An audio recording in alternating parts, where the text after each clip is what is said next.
Bom, gente, essa semana passada, lá no estudo bíblico que a gente faz com as crianças, toda manhã, todo dia, manhã e tarde, tem um devocional com as crianças e os adolescentes. E foram perguntados para eles assim: quem é Jesus para vocês? Uma pergunta tão simples, mas tão fundamental. A grande maioria, para tentar não elaborar tanto uma resposta ou dar não se expor talvez tanto diante dos amigos, a maioria responde assim: Jesus é tudo para mim. Jesus é tudo para mim. Só que se você responder tudo para mim, por mais simples que seja, é muito profundo, né? É tudo. Tudo mesmo, né? Porque aí se a gente for começar a falar sobre áreas particulares da vida, determinadas áreas, Jesus é isso também, é mais do que isso. Aí começa a complicar, mas, bom, enfim, responderam tudo. E eu creio que essa é uma das perguntas mais importantes que precisam ser feitas nos dias de hoje. Mais importante do que o CEP de onde você mora, mais importante do que a sua profissão, você poder responder quem é Jesus. Quem é Jesus para você? Isso é uma pergunta fundamental. Na Bíblia a gente tem alguns exemplos de pessoas que responderam quem é Jesus.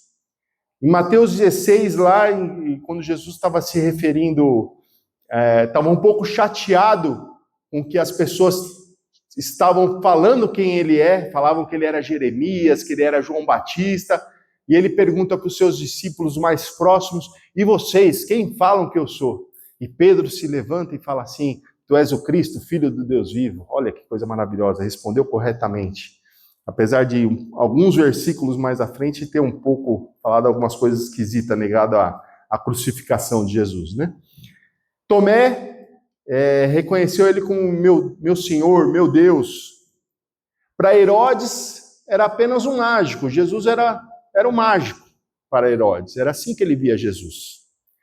Na história, Constantino, o imperador, né, quando teve a fusão do cristianismo com o Império Romano, Jesus era um símbolo de vitória, um símbolo de poder. Para Francisco de Assis, ele era um refúgio para os pobres, talvez alguém que se fazia presente na vida dos pobres. Hoje em dia, muitas pessoas falam como Jesus como uma solução de problemas. Alguém que talvez seja um líder político, alguém que vai transformar a nossa nação. E para alguns ainda é uma figura distante. Eu dou aula de teologia e numa das aulas eu levo um vídeo de algumas pessoas respondendo isso, quem é Jesus. Um deles fala assim: olha, Jesus é como uma válvula de escape.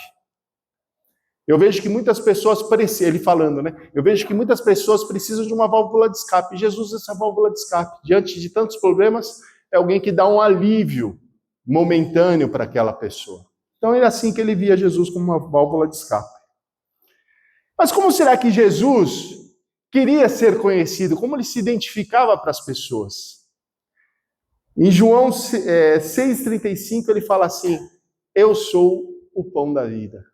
Olha que maravilha, olha que coisa mais simples. Eu sou o pão da vida. É assim que Jesus estava se identificando, se revelando para as pessoas. Fala: vocês querem me chamar? Me chamem de o pão da vida. Eu sou o pão da vida. É assim que ele estava se identificando. Mas não é algo tão simples assim. Por que será que, como Jesus via essa questão do pão? Eu creio que ele via como algo que era essencial. Assim como o arroz e o feijão faz parte da nossa alimentação do dia a dia, naquela época, a alimentação base deles é o pão.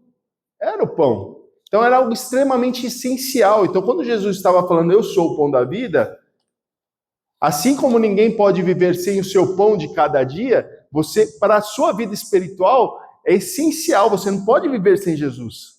É algo essencial para a vida das pessoas. Espiritualmente falando, não somente espiritualmente, né?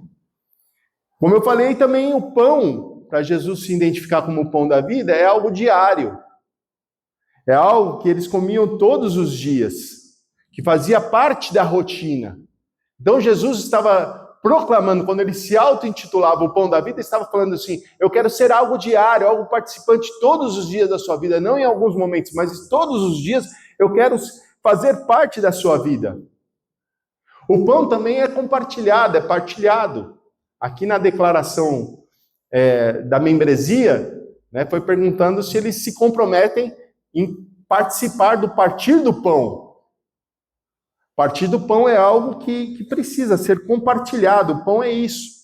E Jesus, ele se identifica como alguém que quer ser partilhado, compartilhado com as pessoas.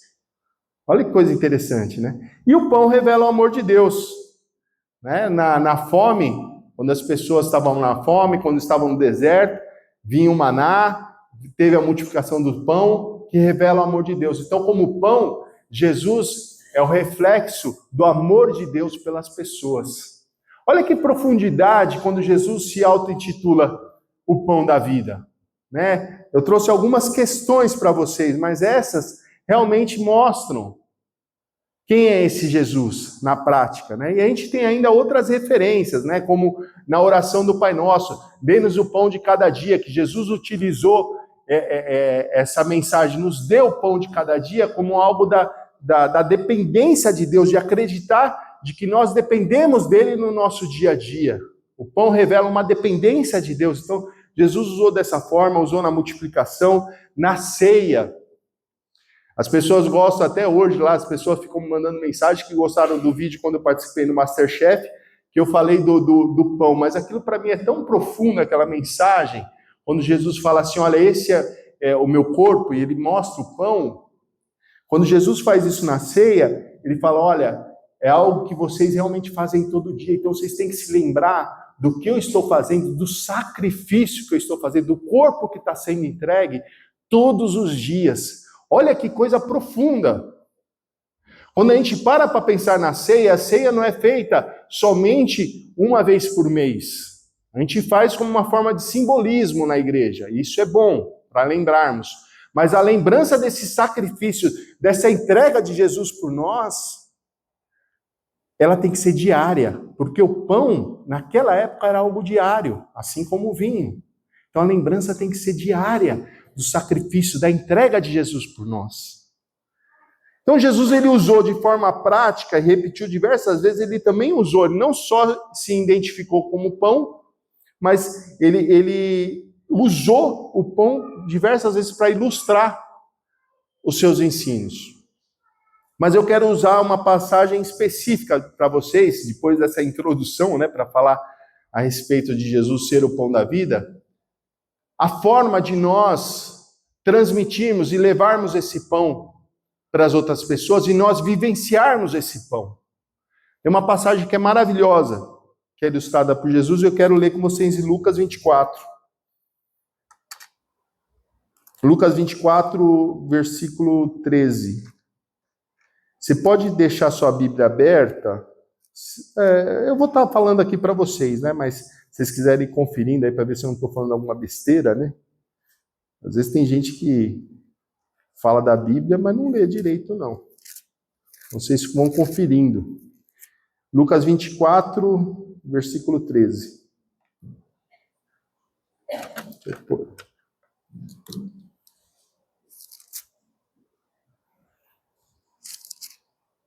Diz assim, naquele mesmo dia, 2 deles estavam indo para um povoado chamado Emaús, a 11 quilômetros de Jerusalém. No caminho, conversavam a respeito de tudo o que havia acontecido.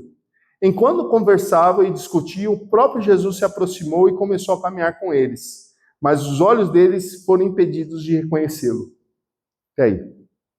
Depois a gente vai falando mais algumas partes para vocês. Então, qual que é a situação? Jesus, ele tinha ressuscitado, né? Foi dada a informação que Jesus havia ressuscitado no 3º dia. As mulheres foram lá e comprovaram e vieram falar, o túmulo está vazio. Mas pelo fato de o túmulo estar vazio, gerou uma desesperança em algumas pessoas. Pô, era para ele estar ressuscitado, ele não está lá. Então não era simplesmente, eles não conseguiram crer, que falassem, olha, ele não está lá porque ele ressuscitou. Mas o que eles fizeram? De uma forma desiludida, saíram do lugar que era para eles estarem, para eles aguardarem em Jerusalém, e foram para o caminho de Emaús. Estavam lá na sua caminhada, pouco desesperançosos, e comentaram, e Jesus apareceu e começou a seguir com eles nessa caminhada. Quantas pessoas ainda estão desiludidas porque não entenderam quem realmente é Jesus? Quem realmente é o pão da vida? Muitas pessoas não compreendem nessa caminhada, porque estão vendo Jesus de diversas formas. Provavelmente, muitos estudos dizem que esses dois viam como Jesus, como a maioria daqueles discípulos daquela época, viam Jesus como alguém que seria o libertador político daquela época, que ia tirar o Israel de domínio do Império Romano. Então, talvez Jesus, o Messias, seria esse cara que viria como um rei, o novo rei para libertar o povo. Mas não veio. Quantas pessoas estão presas pensando que Jesus ele veio aqui para libertar o Brasil, para transformar o Brasil? E eu oro e espero que isso aconteça, mas estamos até muitas vezes brigando entre nós, entre irmãos, que partilham a mesma fé por causa de causas políticas. Porque um é direita e o outro é esquerda. E não entendemos que o reino de Deus não é direita nem esquerda. O reino de Deus é o reino de Deus. Ele está sobre qualquer reino do mundo. Porque o próprio Satanás ofereceu os poderes desse mundo para Jesus na tentação do deserto. E ele não quis esses poderes, porque o reino de Deus está acima de qualquer poder. E muitas vezes nós nos tornamos tão presos a governos atuais e arrumamos brigas porque não entendemos realmente qual é esse reino de Deus, quem é esse Jesus.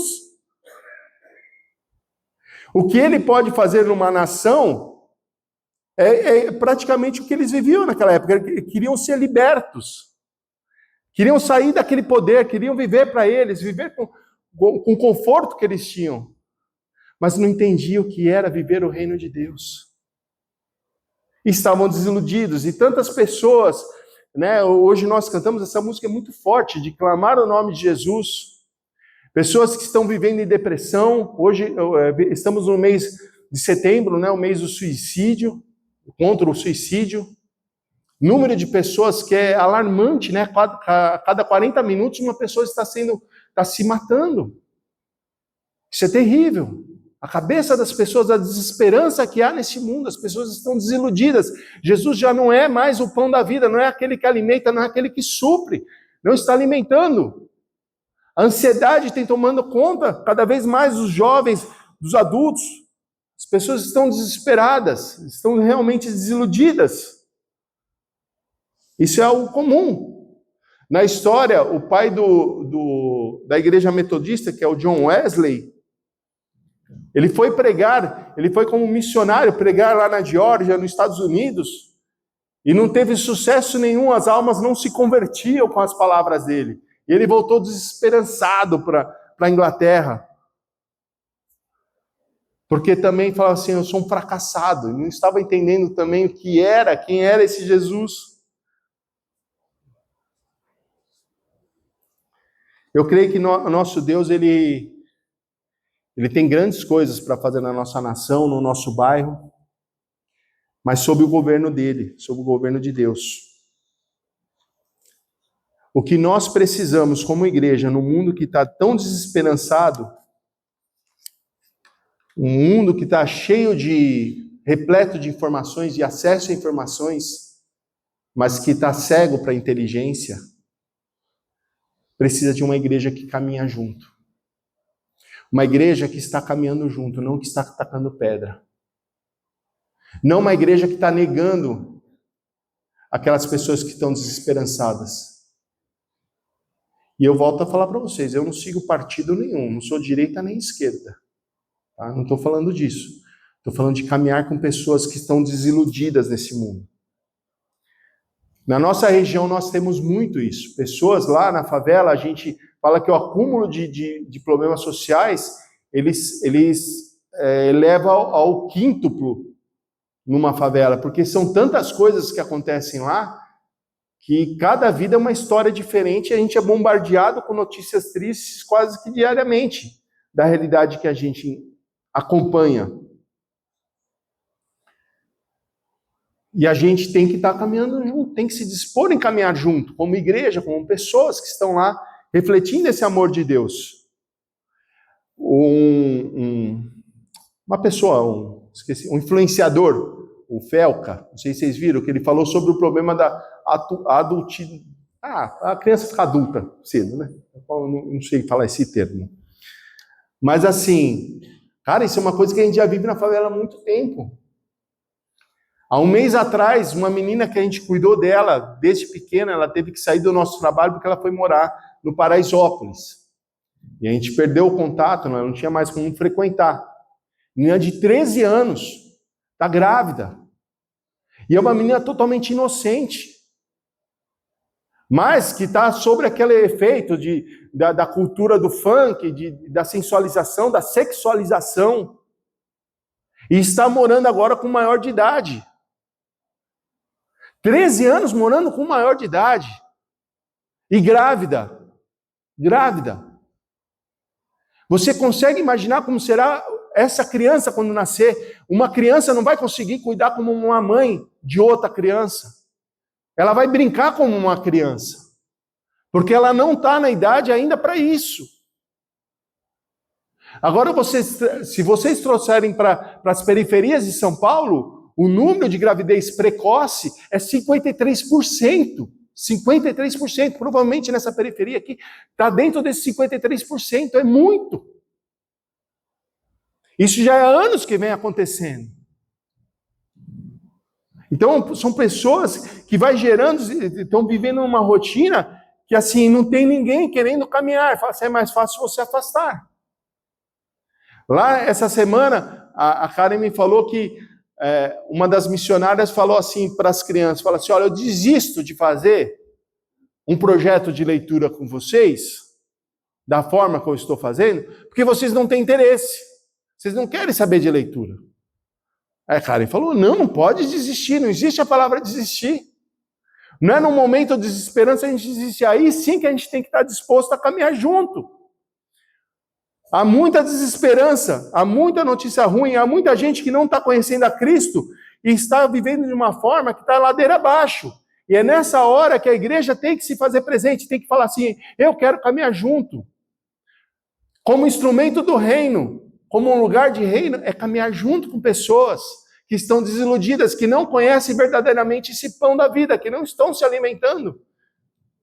É no momento de crise, existe não sei se tem alguém aqui que fala japonês, tem alguém que fala japonês ou não? Eu falo isso, porque uma vez me falaram, eu achei bonito, eu acho que é isso mesmo. Mas o termo de crise é kiki, e tem dois caracteres. Um é de perigo e o outro é de oportunidade. As duas palavras junto na palavra crise. Então, no momento de crise, é um momento de perigo, mas é um momento de oportunidade. Da igreja ser igreja, de nós como igreja caminharmos com aqueles que estão desiludidos.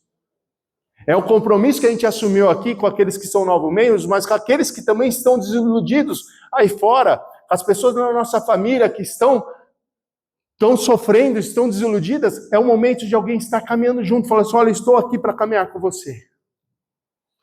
Por isso que eu falo que o nosso projeto não é uma ONG.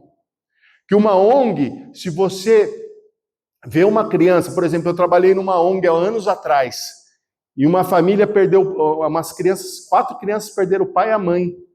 E eu queria ir lá visitar. Eu falei assim, eu vou lá visitar essa família, porque assim, um deles era meu aluno. E a ONG falou, não, você não pode. Eu falei, por que eu não posso? Morreu. Eu vou como pessoa.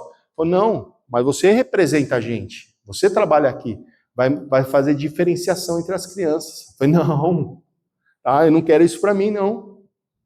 Eu quero realmente poder caminhar com pessoas que precisam. E isso é o chamado da igreja, nós caminharmos com aqueles que estão desiludidos. E não ofendê-los, não falar, pronto, vai, isso aí não serve para nada. Mas Jesus continuou nessa caminhada e viu que eles não tinham entendido quem era esse Cristo, quem era esse Messias, e falou assim, olha, Eu lhes disse, como vocês custam a entender e como demoram a crer em tudo que os profetas falaram. Não deveria o Cristo sofrer todas essas coisas para entrar na sua glória? E começando por Moisés e todos os profetas, explicou-lhes o que estava a respeito dele em todas as Escrituras. Olha a maneira linda que ele usou agora para explicar quem é Jesus. Aqueles que estavam com a sua fé distorcida, Jesus começou a explicar desde Moisés todas as Escrituras para aqueles seus discípulos. Esse é o grande diferencial. Eu não acredito na caixinha de promessa. A gente acordar de manhã e falar assim, o que será que Deus tem para mim hoje? Que é o que muitas pessoas fazem. Usam partes da Bíblia apenas para alimentar. Aí Jesus vira uma válvula de escape mesmo, né? A Bíblia vira uma válvula de escape. A gente pega termos só para um conforto momentâneo. A gente não está entendendo quem é Jesus. A gente não está entendendo quem é o pão da vida. A gente está realmente suprindo apenas algo que é momentâneo, que a gente precisa. Estamos passando por um tipo de dificuldade.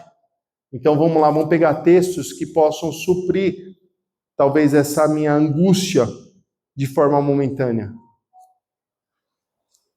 Jesus não é algo momentâneo. O pão da vida que ele quis dizer para nós, ele vai de encontro, mas ele também muitas vezes nos deixa constrangido. A palavra, quantas vezes a gente não pega para fazer nosso devocional e são palavras que nos constrangem, que nos deixam mal, fala assim, poxa, algo precisa ser transformado em mim.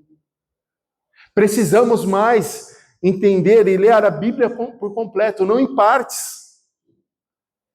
E quando o pastor faz a propaganda aqui do estudo, do plenitude, a gente tem que querer se aprofundar. Quanto mais entendimento a gente buscar a ter, melhor. Da palavra, de compreender a palavra, porque aí a gente vai compreender quem é Jesus.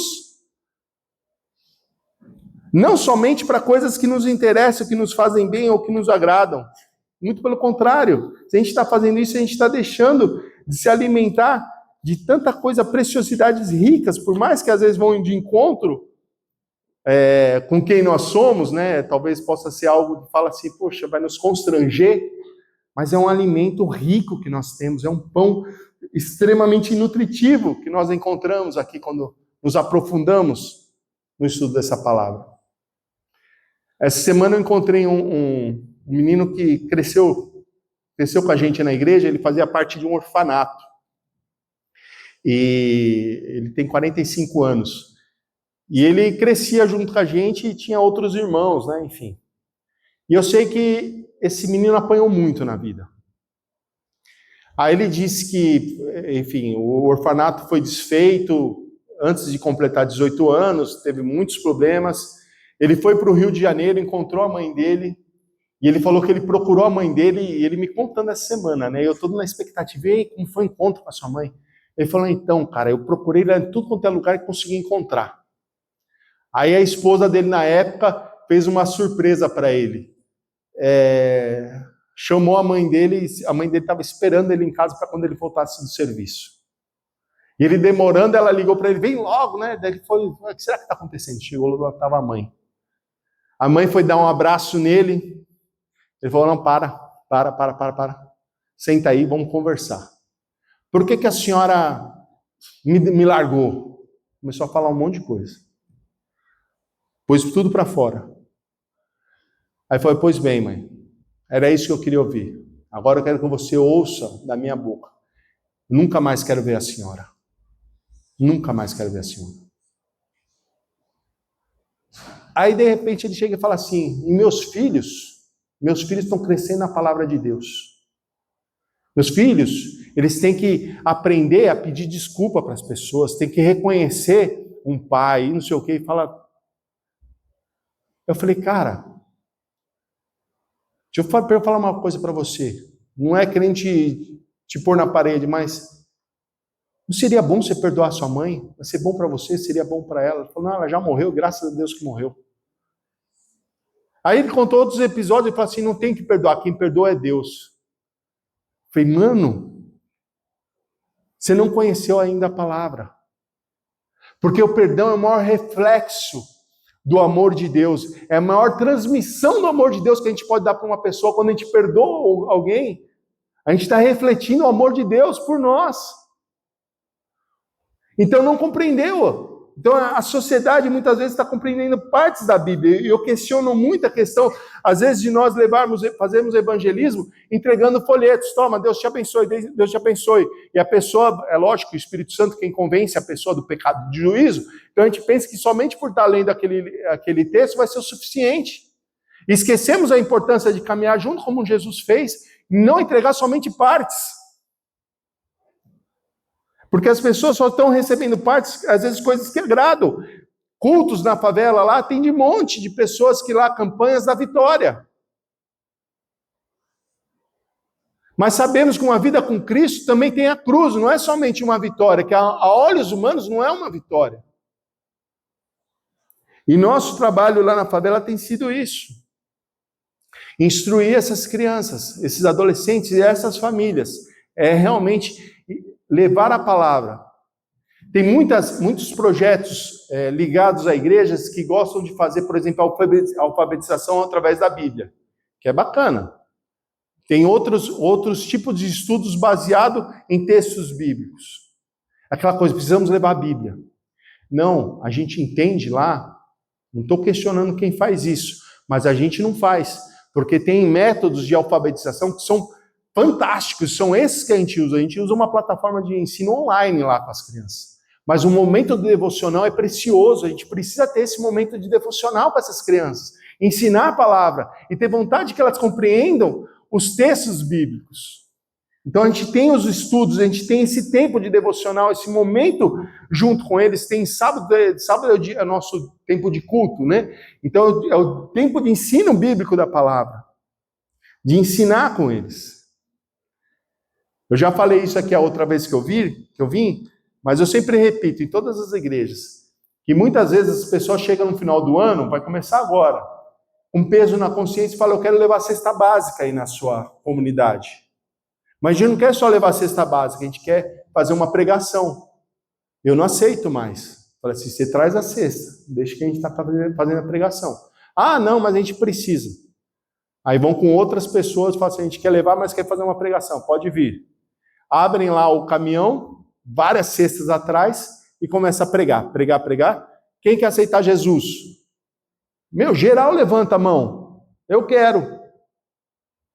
Mas, na verdade, eles já levantaram essa mão 15 vezes durante o ano. A única coisa que faz, para de falar e dá logo essa cesta para mim. Ih, encheção de saco, cara. Dá logo essa cesta, estou interessado na cesta. Só que eles não sabem que muitas das pessoas que estão pegando estão vendendo esses alimentos para comprar a K9, a maconha sintética, que tem matado muitas pessoas. Isso não é pregação do evangelho. Me desculpa, mas isso não é pregação do evangelho, porque você não está conhecendo aquela vida, você não está introduzindo aquilo na vida da pessoa, simplesmente está pregando, querendo contar um número.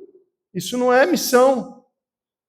Missão envolve andar junto com as pessoas, como Jesus fez com aqueles dois que estavam desiludidos, e pregar a palavra como ela tem que ser pregada. Não existe mais temor a Deus. Aí fora as pessoas, Deus, você pode crer nisso aí, a Bíblia é sua. Mas nós, tem que começar isso em nós. Então é algo que nós temos tentado fazer isso na prática lá. Temos todos os dias momentos de devocional. Na hora da oração, eu conversei com o nosso missionário e falei assim, olha, oração não é uma oração só para agradecer o alimento. É um momento com Deus. É você falando com Deus. Precisamos resgatar esse nosso compromisso em buscar Deus como Ele é, na palavra. O verdadeiro pão.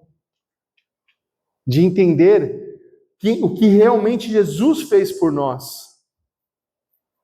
Resgatar essa ideia do sacrifício, de proclamar a morte e a ressurreição de Cristo todos os dias, até que Ele venha. Isso é fundamental. Porque esse verdadeiramente é o pão. E eu gosto de falar o seguinte, eu vejo muito hoje a gente querendo direcionar palavras somente para atrair as pessoas. Só que isso é algo momentâneo. Já foram numa padaria gourmet? Tem várias por aí agora, né? Você chega lá, tem chucrim, tem pipoca doce, tem de tudo, né? Na padaria gourmet. Diz uma vez que um cara foi numa padaria gourmet, eu queria um pãozinho francês. Não, hoje a gente não tem pão francês, mas a gente tem aqui, tem a bomba, tem a tortinha, tem de tudo, cara. Não, eu só queria um pãozinho simples. Eu gosto de comer um pão com manteiga. Não, hoje a gente não tem. Tem um pão com creme. Não, desculpa, vai embora. Muitas vezes a igreja, ou até mesmo nós, no nosso dia a dia, nós temos sido uma padaria gourmet que não tem o pão. Não tem o pão da vida.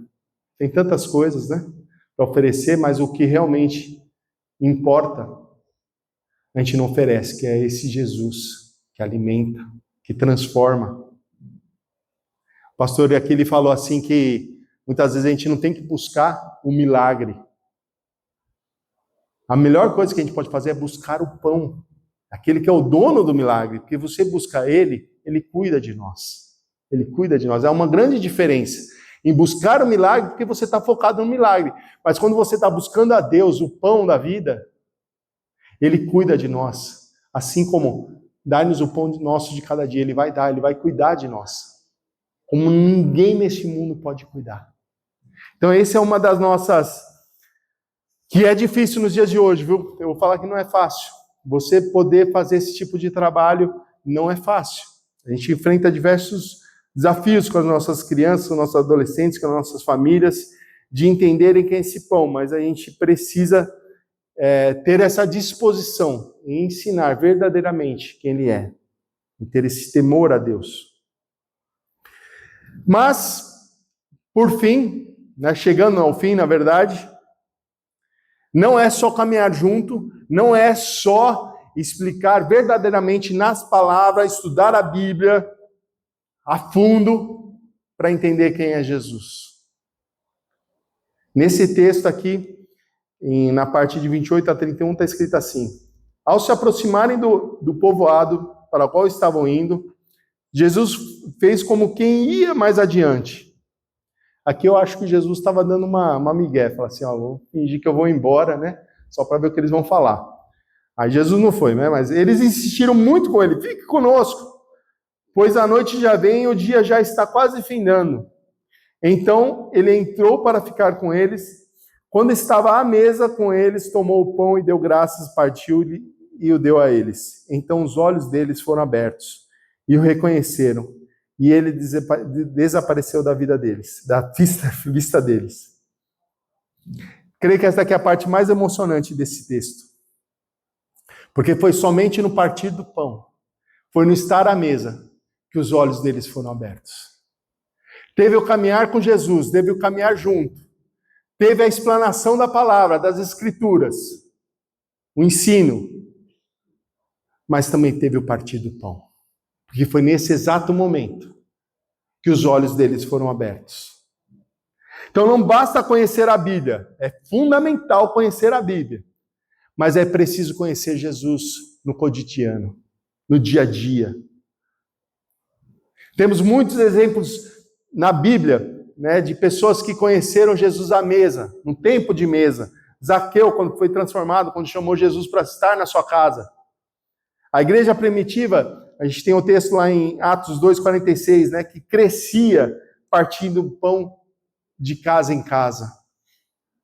Na história da igreja, a gente vê tantas vezes isso acontecendo, onde os cristãos da igreja primitiva eram conhecidos por causa do ágape, onde os ricos e os pobres comiam juntos, representando o que era o reino, e isso era algo estrondoso para aquela época.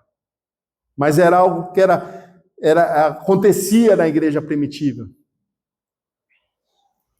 O sentar à mesa. Falta isso nos dias de hoje. Vi há um tempo atrás que um adolescente, foi daqueles que matou um monte de gente numa escola, uma psicóloga que não era cristã, ela falou assim, sabe o que está faltando para essa juventude hoje? É sentarem à mesa com os pais. Ter aquele tempo de conversa, estarem juntos em volta de uma mesa. Isso não tem acontecido mais. E os jovens estão crescendo, aprendendo somente na internet, em tantos outros lugares, mas não estão tendo mais o ensino com seus pais, não estão tendo esse tempo com seus pais. Olha que coisa linda. E quando eu falo a mesa, não é somente sentar à mesa, vocês entendem isso, né? É viver Jesus nesse cotidiano, você entrar na vida de pessoas, você se humanizar, porque foi isso que Jesus fez. Falou assim, ó, pô, o senhor deu tanto ensino aqui para nós, passa essa noite aqui conosco, fica aqui com a gente quer receber mais. E é claro que Jesus ficou com eles, e partiu e teve esse tempo, se humanizou, porque ele fez isso. Deus é o verbo que se faz carne, para quê? Para habitar entre nós, para estar entre nós, se humanizar, sentir a nossa dor, sentir os nossos problemas, e realmente se entregar, caminhar junto. Ele se relacionou. Essa é a palavra, relacionamento. Então, para nós como cristãos, quando nós falamos em missões, não basta somente você caminhar com as pessoas, você estar lá, não basta somente você dar um bom ensino bíblico, que precisa ser dado, mas você também precisa se fazer presente, precisa se fazer humano na vida das pessoas. Esse é o grande diferencial, é isso que realmente vai fazer o abrir dos olhos das pessoas. O relacionamento é algo fundamental para nós lá. Nós damos um treinamento todo mês de julho para pessoas que querem conhecer mais do nosso trabalho. Eles vão passar 5 dias com a gente num acampamento, num sítio, os voluntários. E durante esses 5 dias, cada um deles vai cuidar apenas de uma criança durante 5 dias. É para se envolver, desde a hora que acorda até a hora que a criança vai dormir. Eles saem lá esgotados, mas também saem transformados, porque vem o poder de um relacionamento. Você entrar na vida de uma pessoa. Então esse tempo junto, de parar, de ter esse momento, ele é fundamental. Nosso trabalho hoje não está focado em números. Faz muitos anos que a gente deixou isso de lado. Mas sim nessa questão de quantas pessoas eu posso ter, atender, que eu possa me relacionar, que eu possa me envolver. Então a gente atende 25 crianças e suas famílias, mas que a gente possa se envolver. A gente conhece a vida de cada uma delas. A gente conhece a dor deles. E pode explicar as escrituras, e pode amar essas pessoas de uma forma pessoal. Esse é o nosso foco do nosso trabalho, é se relacionar com essas crianças. É realmente ter esse tempo junto. Então, muitas vezes, as pessoas não estão conhecendo, por essas 3 razões que eu falei para vocês. Às vezes nós não paramos para caminhar junto com aqueles que estão desiludidos. Às vezes não explicamos realmente a palavra como ela é, a profundidade que há nas Escrituras, a verdade de quem é Jesus Cristo. E o terceiro, que é fundamental, é se relacionar com essas pessoas, se envolver, é se humanizar, entrar na vida, querer estar junto. Nós, como igreja, temos uma grande possibilidade nos dias de hoje, uma grande oportunidade, porque isso, rede social nenhuma vai oferecer. Instituto nenhum vai oferecer, que é o caminhar junto com pessoas, é se fazer humano, estar do lado. E o ser humano precisa de gente precisa de gente. E nós como igreja podemos fazer isso, o nosso momento é agora como igreja, é se fazer presente na vida das pessoas que estão desiludidas, é estar lá. Creio na transformação que há nisso. Jesus, eu sei que o Espírito Santo, ele faz essa transformação e nos usa como instrumento para abraçar, para amar tantas vidas, ter esse tempo junto. Por fim, aqueles 2 levantaram-se que tinham saído de Jerusalém. A Bíblia diz que eles voltaram correndo para Jerusalém, encontraram ali os 11 e contaram tudo o que tinha acontecido. Foram missionários, né? Voltaram para anunciar, falaram assim, ele está vivo mesmo, ele está vivo mesmo. Olha a transformação que teve na vida desses 2, que estavam desiludidos, caminhando, e de repente viraram pessoas para anunciar a glória do nosso Deus. A verdade que há sobre o reino de Deus. Isso é transformação que aconteceu no meio deles. A mulher samaritana, depois de conversar com Jesus, de ter aquele tempo com Jesus, deixou seu cântaro de lado e foi lá na cidade, pregou e falou, vocês precisam vir conhecer alguém que eu acabei de conhecer. Os discípulos, né, a vontade que eles tinham após a ressurreição, depois de Jesus voltar aos céus, né, a vontade, a diferença que eles fizeram, eles abalaram o mundo daquela época, levando esse evangelho. John Wesley, que eu falei para vocês, né, depois da decepção que ele teve dos Estados Unidos, ele entendeu que a graça, que não tinha que ficar mais tendo boas obras, que ele foi lá para os Estados Unidos como algo que ele precisava para ganhar salvação. Depois que ele entendeu que ele não precisa, porque é de graça, não é do esforço dele, mudou a vida dele. E foi um grande ganhador de almas. E eu quero só fechar contando um testemunho que envolve tudo isso que eu falei para vocês. A Ágata, uma das meninas que fazem parte do nosso trabalho, ela chegou para a gente em 2016, quando a gente retomou nossas atividades nessas favelas. E assim, a gente começou eu e a Karen retomamos em 2016, já com essa perspectiva de relacionamento, de ser um evangelho relacional. E começamos a nos envolver e vamos descobrir um pouco da vida da Ágata. A Ágata, a mãe dela, morava lá na favela. O pai estava envolvido na criminalidade e resolveu sair do crime. E foram morar no interior de São Paulo, lá em Registro. Só que, infelizmente, esse rapaz ele foi morto. Então a Ágata era pequena, e a mãe estava grávida do Alejandro, o menino, né? E o pai foi morto. Desesperançada, voltou para a favela. Voltou a morar lá na favela do Piolho. O que acontece? A favela pegou fogo 2 meses depois. Perderam tudo. Então, perdeu o marido, depois de 2 meses perdeu a casa e todos os bens, só saíram com o documento. Essa família foi morar de favor em várias casas. E a mãe, quando chegou lá, era uma menina bonitinha, mas toda vez que tinha um louvor que falava de Deus como pai, aquela menina chorava. E a gente foi conhecer essa realidade e falou assim, agora o que a gente pode fazer? O que a gente vai fazer? Aí a mãe chegou e falou assim, eu queria fazer um pedido para vocês. Eu pensando que ia pedir uma casa. Não pediu uma casa. Ela falou assim, eu quero que vocês ajudem minha filha, porque ela ama estudar, ela ama ir para a escola, só que eu sou analfabeta, eu não consigo ajudá-la. E a ONG que ela está frequentando, durante a semana, não oferece essa alfabetização para ela.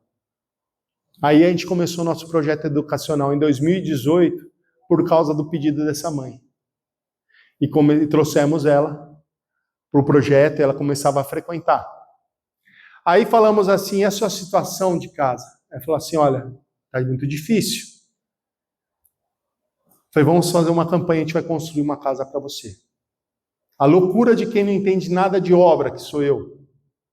Eu tinha acabado de participar do Masterchef e fiz uma campanha para levantar 25 mil reais para construir uma casa. Olha a minha inocência, que 25 mil reais dá para construir uma casa.